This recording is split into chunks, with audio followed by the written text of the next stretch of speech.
Assalamu alaikum wa rahmatullahi wa barakatuh.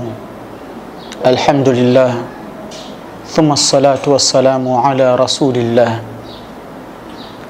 Ikhwani, baada kumshukuru Allah tabaraka wa taala na kuzihitaji rehma na amani zake subhanahu wa subhana, ama tena kwa mara nyingine leo hii na kufikishieni njozi ambazo miongoni mwa njozi hizo tunazipata kuziota katika singizi zetu tunazokuwemo.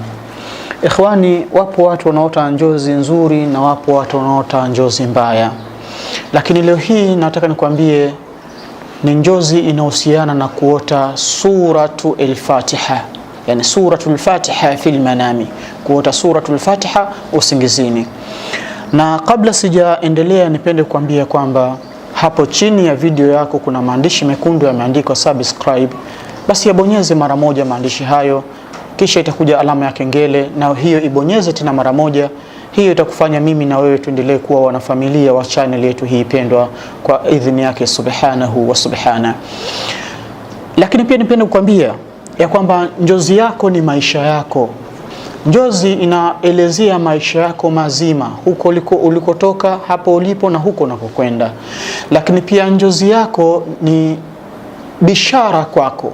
Njozi yako inakuja kukubashiria yale mazuri ambao utaenda kuyapata au hayo ulionayo sasa hivi. Lakini pia njozi yako ni dhari kwako, inakuja kukunadhiri, kukuhofisha yale mabaya ambayo yanaweza kuja kupata katika maisha yako siku za usoni, au mabaya ambayo tayari sasa hivi unayo yanakusumbua.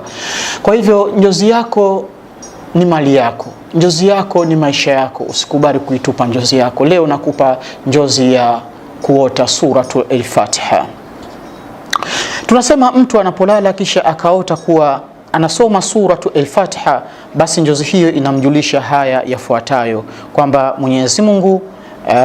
Mwenyezi Mungu atakufungulia njia ambazo ndizo zitakazokuwa sababu ya kufikia kheri yako katika maisha yako. Lakini pia fasiri ya pili ya nukta hiyo ya kwanza, tunasema unabashiriwa kwenda kuhiji. Hiyo ndiyo maana yake.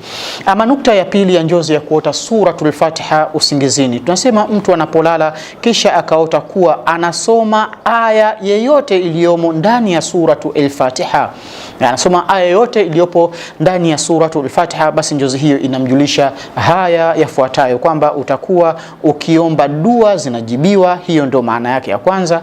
Ama maana yake ya pili, Mwenyezi Mungu atakufungulia milango, atakufungia milango ya shari na atakufungulia milango ya kheri. Hiyo ndiyo maana yake ndani ya nukta hii ya pili ya njozi ya kuota unasoma suratu al-Fatiha usingizini. Ikhwan, ndugu zangu, nipende kuishia katika nukta hiyo ya pili katika suratu al-Fatiha. Biidhnillahi tabaraka wa taala taendelea kuletea mrorongo mwingi sana wa sura zote 114 zinazopatikana ndani ya Qur'ani tukufu. Aya yote au sura yote utakapoweza kuiota inamaanisha nini katika maisha yako. Inshallah, kabla sijakuaga, nipende kukwambia hapo chini ya video yako kuna maandishi mekundu, yabonyeze mara moja, kisha itakuja alama ya kengele, na hiyo ibonyeze mara moja. Hiyo itakufanya uendelee kupata njozi za aina mbalimbali, na pengine utakuja kufikia kuielezea njozi yako inakusumbua. Inshallah niseme dumtum fi riayati llahi wa amni. Wassalamu alaikum wa rahmatullahi wa barakatuh.